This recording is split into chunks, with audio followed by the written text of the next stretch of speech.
आपने average perform किया तो वो लोग आपको रिशेड्यूल कर देते हैं कि हाँ ठीक है 1-2 महीने बाद वापस से आके इंटरव्यू देना। अगर मान लो गलती से एग्जाम टर्मिनेट हो गया तो फिर वो गए, ठीक है, उनके पास और कुछ ऑप्शन नहीं रहता है। जैसे ही मेल ओपन हो ढक से मारो, पहले से सीवी बना के रखो और फटाक से भेज दो। तो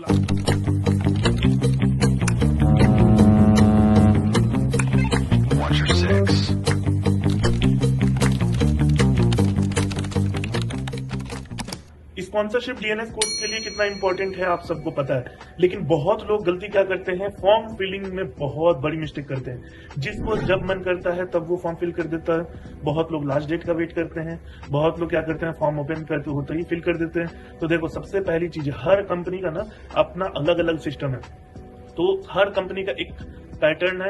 आप उस पैटर्न के हिसाब से अगर फॉर्म फिल करते हैं ना तो आपको बहुत फायदा होने वाला है। चलिए इस वीडियो में हम आपको यही बताएंगे कि कौन सी कंपनी का फॉर्म कब फिल करना एकदम परफेक्ट रहेगा। ठीक है, चलो वीडियो स्टार्ट करने से पहले बता दें, अगर आप IMUCT या फिर स्पॉन्सरशिप की प्रिपरेशन कर रहे हैं तो डिस्क्रिप्शन में व्हाट्सएप ग्रुप, टेलीग्राम ग्रुप का लिंक है, आप उसको ज्वाइन कर सकते हो। अगर आप चाहते हो कि गाइडेंस के साथ प्रिपरेशन हो जिससे आपके सिलेक्शन के चांसेस बढ़ जाए तो आप IMU में ज्वाइन कर सकते हो, ऑनलाइन और ऑफलाइन दोनों। अभी हमारा ऑफलाइन भी खुल गया और काफी अच्छे से प्रिपरेशन भी हो रहा है, बच्चे बहुत खुश हैं। तो चलो वीडियो पे आते हैं। अब देखो, सिंपल सा चीज है, कुछ कंपनीज क्या होती हैं कि फरवरी में ही फॉर्म ओपन कर देती हैं, कुछ लेट फॉर्म ओपन करती हैं, और कुछ का क्या होता है, सिलेक्शन प्रोसीजर कैसे होता है कि आप जाओ रिटर्न दो, फिर एग्जाम दो, आपका इंटरव्यू क्लियर हो जाएगा, वो लोग आपको उसी टाइम बुला देंगे। ठीक है, मतलब जैसे जैसे आप एग्जाम देते जाओगे तो इंटरव्यू एक एक करके थोड़ा करके होते रहता है। कुछ कंपनीज से क्या है कि वो लोग अलग अलग डेट पे एग्जाम्स लेते हैं लेकिन एक साथ ही सबका इंटरव्यू ले लेते हैं, तो ऐसा है। ठीक है, तो सबसे पहले देख लो जैसे एंग्लो स्टर्न का है, तो एंग्लो स्टर्न क्या करता है कि आपका हर महीने फॉर्म रिलीज करता है कि इस महीने यहाँ पर इस सेंटर पे इतने तारीख को एग्जाम्स होने हैं। ठीक है, फिर उसके बाद से जैसे एग्जाम्स हो जाता है, रिजल्ट आ जाता है, फिर बच्चों को एक एक करके इंटरव्यू के लिए बुलाया जाता है। डेली 10 बच्चे, 15 बच्चे, 20 बच्चे ऐसे करके इंटरव्यू देने जाते हैं और उनका इंटरव्यू होता रहता है। वहीं ग्रेट ईस्टर्न में देख लो क्या होता है, ग्रेट ईस्टर्न का अलग अलग डेट को रिटर्न्स होते हैं, लेकिन इंटरव्यू के लिए 3 दिन का टाइम मिलता है। 3 दिन में, 4 दिन में इंटरव्यू वो लोग पूरा ले लेते हैं।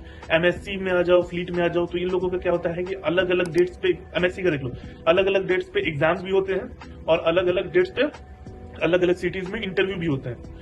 वहीं फ्लीट मैनेजमेंट में क्या होता है कि फ्लीट मैनेजमेंट में कि अलग अलग डेट्स पे एग्जाम, फिर मतलब अलग अलग सिटीज में, और उसी के अगले दिन इंटरव्यू लेते हैं। जैसे मान लो नोएडा में एग्जाम हुआ आज, तो कल इंटरव्यू, फिर अलग किसी दूसरे डेट में मुंबई में एग्जाम्स होगा, उसके अगले दिन इंटरव्यू।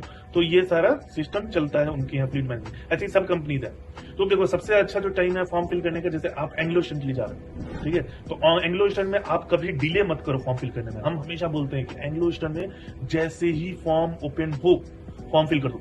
ठीक है, जैसे ही ओपन हो पहला स्लॉट मारो, पहला स्लॉट बुक करो। प्रिपरेशन का टेंशन मतलब 4 दिन भी बचा रहेगा ना रिटर्न में, 4 दिन का बात करें, 4 दिन अगर बचा है रिटर्न में, और अगर आप IMU में आ जाते हो तो PYQ से आपका इजीली, हम लोग जो PYQ देंगे, जो मटेरियल देंगे, उससे इजीली एंग्लो स्टर्न का आपका रिटर्न क्लियर हो जाएगा।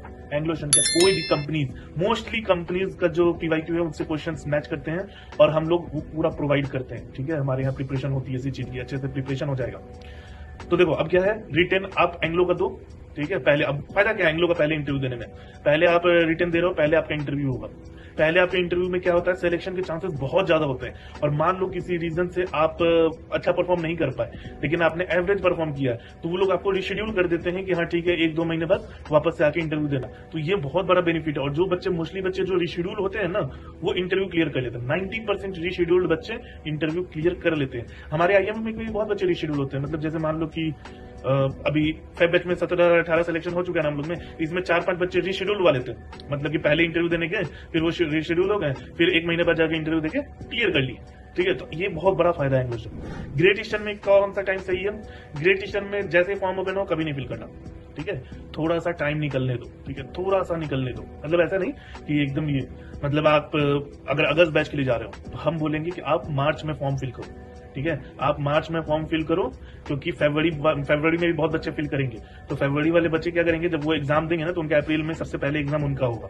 ठीक है, तो आप जब मार्च में हैं तो आपका थोड़ा सा, मतलब अगले स्लॉट या उसके बाद वाले स्लॉट्स में आएगा, तो आपको एक चीज आइडिया मिल जाएगा कि क्वेश्चन चेंज हुए हैं कि नहीं, मतलब जो पहले पिछले बार के क्वेश्चन थे वो चेंज हुए हैं कि नहीं, और पैटर्न क्या है। मान लो कभी कभी होता है क्या कि एग्जाम का पैटर्न चेंज हो जाता है, तो आप एग्जाम में पहुंच के शॉक्ड नहीं होगे। ठीक है, और दूसरा चीज है कि ये वो टाइम है जब आपका, मान लो किसी रीजन से आपका एग्जाम टर्मिनेट हो जाता है, हम मार्च में जो फॉर्म फिल किए उनका बता रहे हैं, फरवरी वाले के साथ भी ये फायदा है, मान लो आपका एग्जाम टर्मिनेट हो जाता है तो आपके पास टाइम बचा रहेगा दोबारा फॉर्म फिल करने का, ठीक है, तो आप दोबारा फॉर्म फिल कर सकते हो। या फिर आपको लगता है कि आपका मार्क्स कम आ गया है, एग्जाम अच्छा नहीं गया, तो आप फिर से दोबारा फॉर्म फिल कर सकते हो, ठीक है। ये फायदा है शुरू में फॉर्म फिल करने वाले को और बीच में फॉर्म फिल करने वाले को। लेकिन शुरू में फॉर्म फिल करने वाले को ये नुकसान है कि अगर पहला स्लॉट में हो गया तो आपको आइडिया नहीं लगेगा कि किस तरह के एग्जाम्स हो रहे हैं, क्या है, क्वेश्चन चेंज हुआ है कि क्वेश्चन वही आ रहे हैं, ठीक है। लास्ट वाले जो लास्ट डेट वाले होते हैं उनके तो ऐसे ही बेड़ा गर्क हो जाता है, अगर मान लो गलती से एग्जाम टर्मिनेट हो गया तो फिर हो गए, ठीक है, उनके पास और कुछ ऑप्शन नहीं रहता है। उसके बाद से आ जाओ एमएससी हो गया तब का। एमएससी में क्या है, एमएससी में आपका 5-6 दिन का डेट निकलता है। अब बच्चे क्या करते हैं, मोस्टली बच्चे लास्ट डेट वाला लेते हैं। अब लास्ट डेट में गड़बड़ क्या होता है कि ज्यादातर बच्चे लास्ट डेट में लिए हैं और लास्ट डेट में जो है कट ऑफ हाई जाता है, ठीक है। सबसे अच्छा है कि इसमें भी मिड वाला डेट लो, मान लो 3 मई से लेकर 9 मई का डेट आ गया, ठीक है, तो 5, 6, 7 का में से कोई एक ले लो। स्टार्टिंग का भी मत लो, लास्ट का भी मत लो। स्टार्टिंग में क्या होगा, स्टार्टिंग में आपको आइडिया मतलब अचानक सरप्राइज मिलेगा किस तरह के क्वेश्चन। बीच वाले को क्या रहता है कि आराम से आइडिया मिल जाता है कि क्या करना है। लास्ट वाले बहुत बच्चे लास्ट का ले लेते हैं, बट उनको ये नहीं पता है कि लास्ट में कट ऑफ बढ़ जाता है, क्योंकि मोस्टली बच्चों को अब एग्जाम्स के क्वेश्चन पता चल चुके हैं और इसमें पूरा नहीं होता है, मतलब डेज वाइज और सेट वाइज कट ऑफ होता है। मतलब आप अगर ये सोच रहे हैं कि आप लास्ट में देके एकदम हाई मार्क्स ले आओगे तो आपका कट ऑफ ज्यादा है, आपका मार्क्स ज्यादा है तो आप कट ऑफ क्लियर कर लोगे, ऐसा नहीं होता है, ठीक है। वैसे ही मान लो आपका स्कॉर्पियो है, स्कॉर्पियो में हम लोग सीवी भेजते हैं, तो स्कॉर्पियो में सीवी फटाक से भेज दो, जैसे ही मेल ओपन हो ढक से मारो, पहले से सीवी बना के रखो और फटाक से भेज दो। तो लानी जितने भी कंपनीज है ना, जो भी, हम हमेशा यही बोलते हैं कि सिर्फ एमएससी और ग्रेड के लिए आपको बीच का रुकना है, ठीक है, नहीं तो बाकी जितनी भी कंपनीज है ना, फॉर्म ओपन होते ही फिल करो।